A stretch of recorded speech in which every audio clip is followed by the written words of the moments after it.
Դագարմեր դա հնարավոր չլինի։ Պարոն Մելքոնյան, մեր երկրորդ բանախոսը թուրքագետ պրոֆեսոր Ռուբեն Մելքոնյանն է։ Ես պարոն Մելքոնյանին որպես ներածական հարց կուզենայի հարցնել, իսկ որն էր Թուրքիայի արձագանքը ՄԱԿ-ի տրամաբանության մեջ Հայաստանի Հանրապետության ակտիվությանը, ՄԱԿ-ի կողմից ուշադրության այս հարցին եւ առհասարակ այս գործընթացը եւ հայ-թուրքական հարաբերությունները տարբեր ժամանակահատվածում իրար հետ ինչպես են առնչվել եւ որոնք են եղել հայ-թուրքական հարաբերությունների տարբեր ժամանակահատվածում առկա փորձերի տարբերությունները։ Խնդրեմ պարոն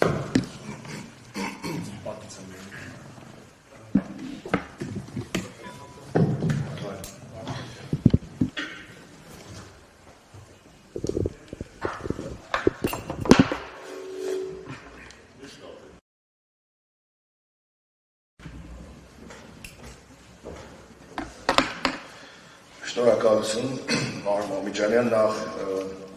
ուզում եմ ողջունել այս միջոցառումը, որովհետև հատկապես մեր օրերում շատ կարևոր է մի փաստի մասին շարունակական հիշեցումները, քննարկումները տարբեր ֆորմատներով, գիտական, քաղաքական, գիտահանրամատչելի, որովհետև դա վերաբերում է անժամանցելի մի խնդրին, ինչպիսին է ցեղասպանություն երևույթը, որը մարդկության ամենամեծ չարիքներից մեկն է։ Բայց մինչև ձեր հարցին պատասխանելը,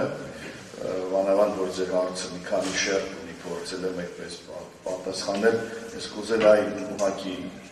ռեպլիկի կարգով նախորդ բանախոսի ասածին հավելել երկու բան, որ նշվեց, որ 1919 թվականին Մալթայում ըստ ակսորված երիտուրք վերնախավին ցեղասպանության հանցագործներին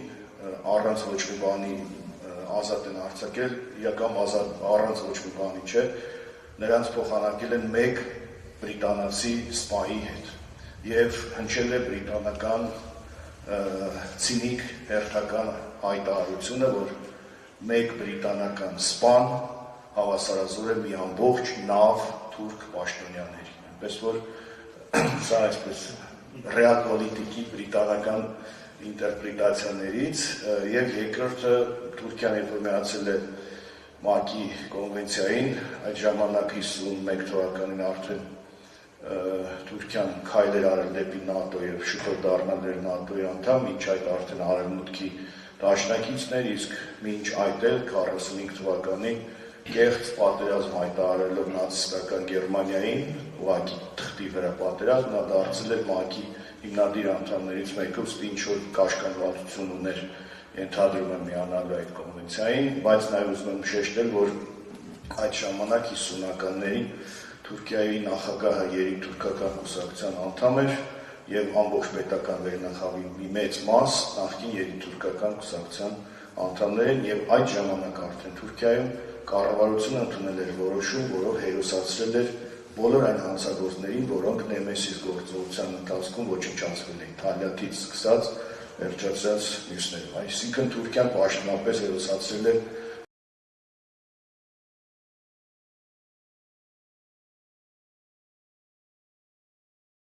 ցեղասպանության գողը եւ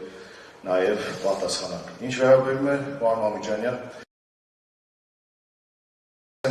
երկու մաս հայոց ընդհանրապես ցեղասպանությունների դատապարտելու առումով Հայաստանի դիրքավորումը որպես առաջամարտիկ պետություն ունի, ենթադրում եմ, շատ հասկանալի քաղաքական մեսիջ, որ դա ոչ թե անում է Լիցուկ Դանիան կամ մեկ այլ պետություն, այլ անում է Հայաստանը եւ արդեն իսկ Հայաստանի ներկայացվածությունը այդտեղ քաղաքակիրթ հանրությանը ստիպում է հիշել հայոց ցեղասպանության մասին, այսինքն Հայաստանի քայլը դառնալ ցեղասպանությունները դատապարտող առաջամարտիկ պետություն, դա նաև քայլ է անուղղակի ենթատեքստով հիշեցնել հայոց ցեղասպանության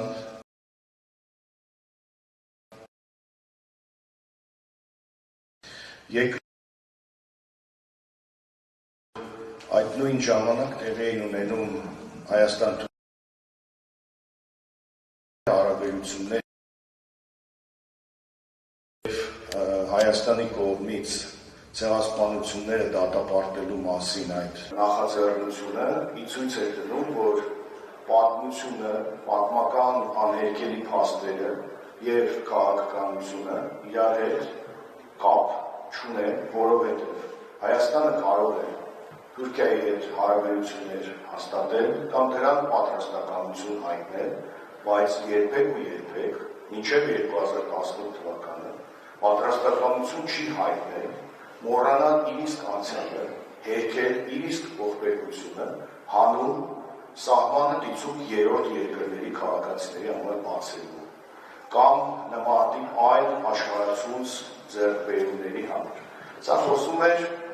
մի քաղաքականության մասին, որը կոչվում է արժանապատիվ քաղաքականություն։ Եվ նաև սա փաստ է նրա, որ Հայաստանի այն հայտնի սկզբունքը, որ պատրաստ է Թուրքիայի հետ հարաբերություններ հաստատել առանց որևէ նախապայմանների, դա իրոք այդպես էր, եւ ոչ միայն Հայաստանը չէր ներկայացնում որևէ նախապայման, այլև որևէ կերպ չէր ճկվում որևէ նախապայմանի առաջ եւ այդ ամբողջ ընթացքը մինչեւ 2018 թվականը հենց դրա խոսուն ապացույցներից։ Ինչ վերաբերում է Թուրքիայի արձագանքին տվյալ ժամանակաշրջանում, այդ արձագանքը կարծում եմ որոշակիորեն այսպես իր մեջ լարվածություն որ նյարդ էր պարունակում, որովհետև այնուամենայնիվ արված էր շատ հետաքրքիր դիվանագիտական մի քայլ, որը այս կամ այն կերպ Թուրքիային